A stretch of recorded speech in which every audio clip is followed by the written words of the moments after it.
Welcome back mga ka-opinion. Meron tayong magandang balita ngayon at pag-uusapan.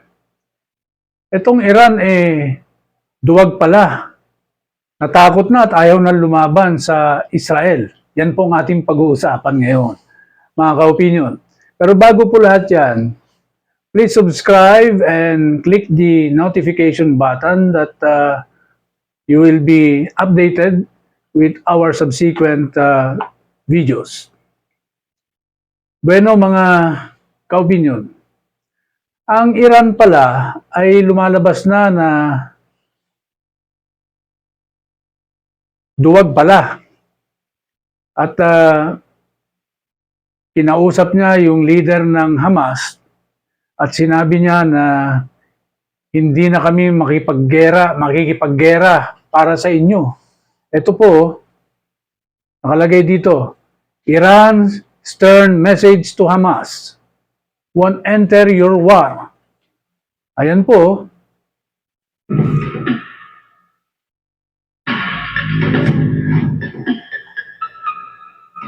Ang palusot po ng Iran, kaya ayaw na raw makipaggera sa Israel. Ang sinabi niya sa Hamas leader kay Haniyeh, hindi nyo kami sinabihan na aatake pala kayo noong October 7 sa Israel. Yan po yung sinabi niya.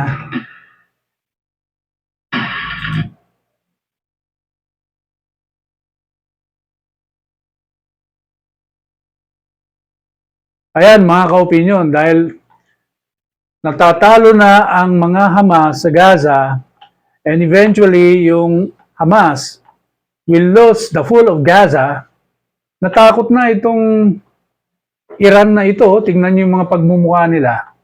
Yan yung mga mukhang takot po. Hindi yan yung mga mukhang parang nanalo at galit na kumbaga lalamunin nila yung Israel na kamukha nung pinapakita nila nung una. We will destroy Israel from the face of the earth. Yun yung sinasabi mo noong mga nakaraang mga linggo, di ba, Iran? Pero ngayon sinasabi mo na ayaw mo na lumaban, nabag ng buntot mo. Kumbaga sa sabong, ikaw yung nilagyan ng tari at lumaban sa kalaban. Makatapos nung napitik ka, nakaramdam ng sakit, tumakbo ka na sa laban. Kaya kinareo, talo ka sa labanan at naturingan kang duwag. Yan ang dapat itawag sa iyo, duwag. Kasi hindi ba nga ikaw ay nagpatawag pa ng summit na hinost ng Crown Prince ng Saudi Arabia at tinawag mo pa yung Organization of Islamic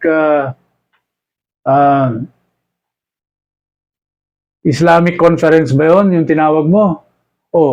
Hindi ba doon sa mga panukala mo tinanggihan ng mga ibang Islamic countries? Sapagkat gusto nila na talagang matigil na yung ceasefire at kamukha rin ang gusto mo. Di ba? Iran, magkaroon ng ceasefire. Pero doon sa panukala mo na durugin at burahin na sa mapa ng mundo ang Israel. Diyos ko po, sino naman ang gagawa sa kanila noon? At nagpapasalamat tayo na nagmamahal sa Israel sapagkat yung mga kapwa mo, Arabo at saka Muslim na mga bansa dyan sa Middle East, sa Africa at saka sa iba't ibang dako pa ng mundo ay naniniwala pa pala sa tamang pag-iisip. Kaya hindi ko alam kung bakit ganyan mag-isip tong Iran na ito. Ayan, nag-aaway na sila ni Haniyeh, yung leader ng Hamas, yung kanyang proxy terrorist group sa Gaza. Yan ang sinasabi ng Iran Supreme Leader ngayon. Ang mensahe niya sa Hamas, itong mga araw na ito, dahil alam na niyang matatalo ang Hamas doon sa Gaza, ay sinasabi niya na, I won't enter your war.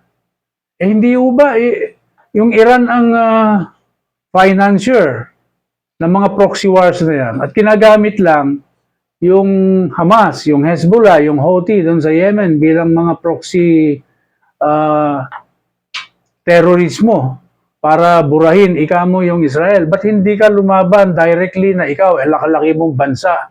More than 88 million ang populasyon mo ang Israel, officially yung talagang mga Jewish na nandyan, mahigit 6 million lang. Kaya lang naging more than 9 million yan dahil may mga Christian na Jewish, meron din mga Muslim Jewish, pero ang lit-lit na bansa yan, more than 22,000 kilometers lang yan, square kilometers. Ikaw, nasa more than 1.6 million. Hindi ka na nahiya sa sarili mo. Pagkatapos, nung unti-unti mong malalaman na yung mga kapwa mo Arabo, tsaka mga Islamic na bansa dyan sa Middle East, at tsaka sa ibang dako ng mundo, ayaw kang samahan dyan sa laban mo na di umano, buburahin mo. Destruction, total destruction of Israel. Yun ang sinisigaw ng Iran na ito O ngayon, nare-realize niya na walang patutunguhan yung kanyang ipinapanukala dahil yung isang bansa dyan na malakas na katunggali niya, yung Saudi Arabia, ay hindi pumayag, mga kaopinyon. O yan, O yan, miniting niya na si Haniyeh, yung leader ng Hamas. Nung pa palang November yan.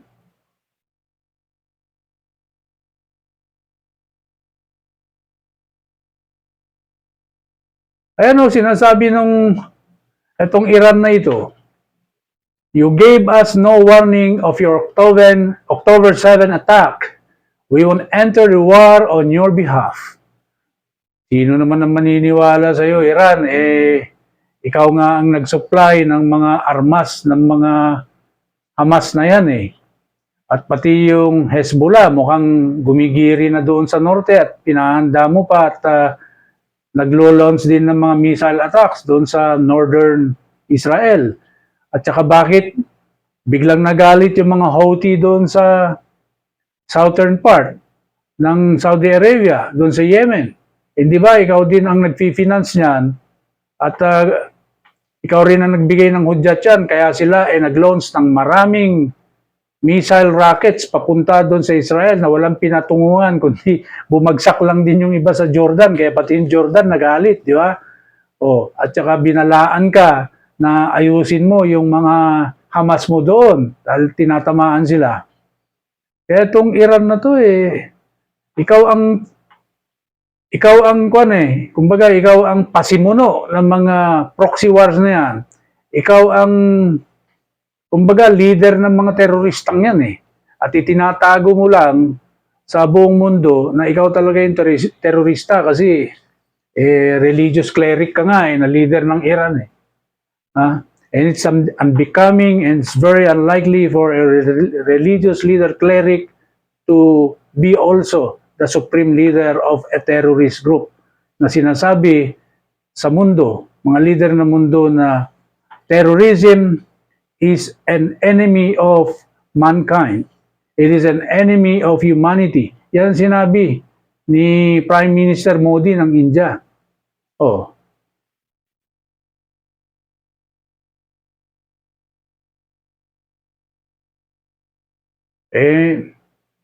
May nakarinig palang mga mainstream media doon sa mga diskusyon ng dalawang ito. Nagsisisihan na pala sila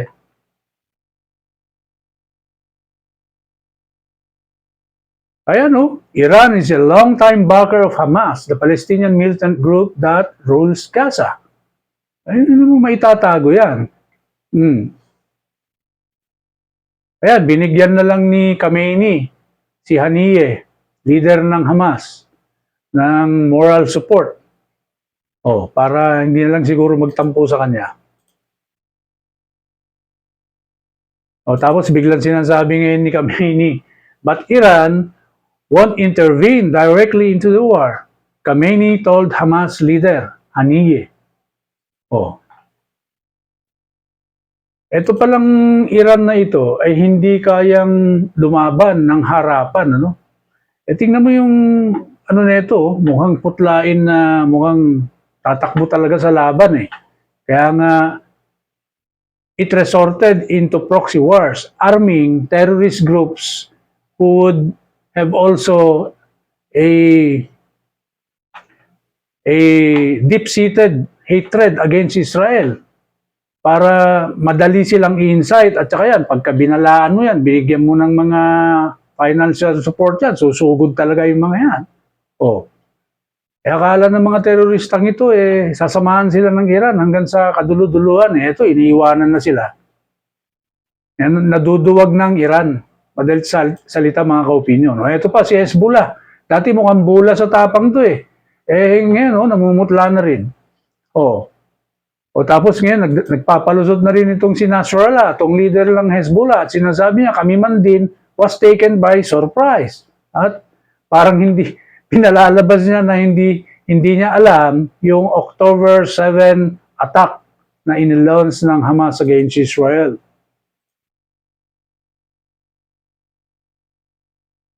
Ayan, Sinasabi ng Hezbollah, fighters na hindi man lang daw sila inalertuhan doon sa mga nangyayari ng kaguluhan malapit sa Israel border, mga kaopinyon. Sino naman ang maniniwala sa inyo? Sa bagay, sanay naman kayong magkalat ng disinformation sinasabi nyo na ang Israel ay pinapatay pati yung mga sibilyan doon sa Gaza. It turned out pala na ginawa ng Hamas yan na human shield para hindi sila bombahin at patamaan ng mga rockets at saka mga missiles ng Israel. Bandang huli, nalaman din yung katotohanan at nakubkob na nga yung mga Shifa Hospital na yan, yung mga tunnels na yan, kung saan nakalagay yung mga armas at saka lumitaw at nakita doon, ang dami na palang patay doon. Yan po.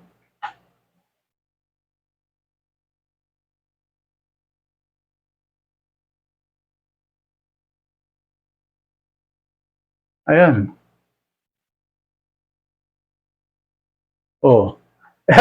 Etong Iran kasi na ito Kita mo to Iran-backed Shia militias have targeted US forces in Iraq and Syria. Hindi ba nung nagpadala na ng aircraft carrier yung United States dyan sa Mediterranean, dalawa. At pagkatapos binumba yung Aleppo airport. Hindi na makapag-transport ng mga armas etong Iran doon sa kanyang proxy na Hezbollah dyan sa Lebanon through Syria sa Aleppo International Airport. At yung mga bagay na ganyan na decimated na at saka talagang totally eliminated na at saka destroyed na yung Hamas. Natakot na itong Iran kasi puro gastos nang inabot siguro na ito. At nakita ng Iran na ang US pala tumatahi-tahimik lang. Pero pagka ganito talaga, nakaimportanteng mga pangyayari na dapat militarily makikialam ng United States, naduduwag na sila kasi nakikita nila na nandyan na naman pala yung puwersa ng United States na wala silang panangga. Hindi nila kaya talaga Hindi pa rin talaga nila kaya. That's why the armed forces of the United States remains to be still the number one military power in the world today. Kahit magtulong nga yung Russia at saka China hindi kaya yan. Ayan nakita dito sa report. Yemen's Iran-backed Houthis have launched missile and drones at Israel.